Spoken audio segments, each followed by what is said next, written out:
আজকে আমাদের বাসায় অনেক বড় একটা ঝগড়া হয়েছে আমাদের ভিলেজের কারণে। আজকে আমরা ঢাকায় চলে যাব, তাও এত বড় ঝামেলা হলো।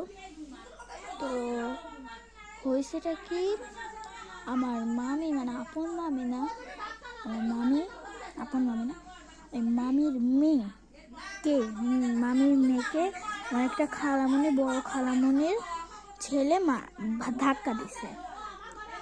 তো ধাক্কা দেওয়ার পর ওদের মধ্যে ঝগড়াটা শুরু হয়েছে। 2-3টা কথা বলে ওই যে আমার মামির জামাই মানে আমার মামা চলে গেল কাজে। উনি কাজ করে, টায়ার মায়ের ঠিক করে। আর অতি খালামণি মানে আমার বড় খালামণি চলে গেল। আমি কিন্তু এটা 60 সেকেন্ডের বেশি ভিডিও বানাচ্ছি, তো প্লিজ সাবস্ক্রাইব।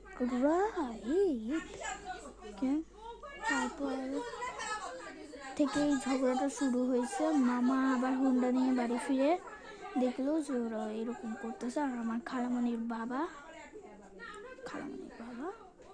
ওকে ওরা, আমার খালামণির বাবা আর আমার মামা মধ্যে ঝগড়া লেগে গেছে।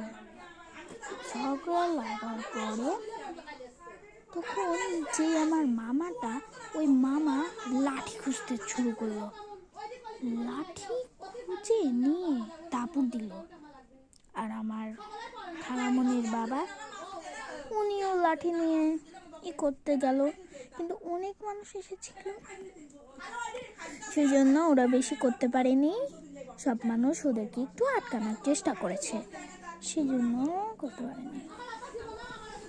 কিন্তু আবার লাঠি নিয়ে দাবড়ানি ধরছিল। এবার কিন্তু অনেক বেশি। আমার মামি আর আমার একটা নানু, ছোট নানু, বড় নানু আমাদের ঢাকার বাসায় একসাথে থাকি। আর ছোট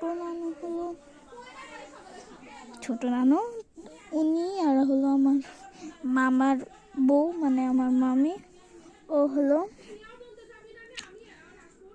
ওরা ঠেকাতে গেছে, কিন্তু ওদেরই মারতেছিল, ঠিক আছে। তো এটা এত বড় একটা ঘটনা হয়ে যাবে, এখনও ওরা চিল্লাচ্ছে, কিন্তু এখন আর মারামারি হচ্ছে না। আমার আব্বু খালামণির বাবাকে নিয়ে গেছে একটু ওদিকে। আর হলো আমার মামা এমনি একা একাই চলে গেছে হুন্ডা নিয়ে। বলছি কি আমি এই ঘরটা জ্বালাবো, এই ঘরটা আমি জ্বালিয়ে দেবো,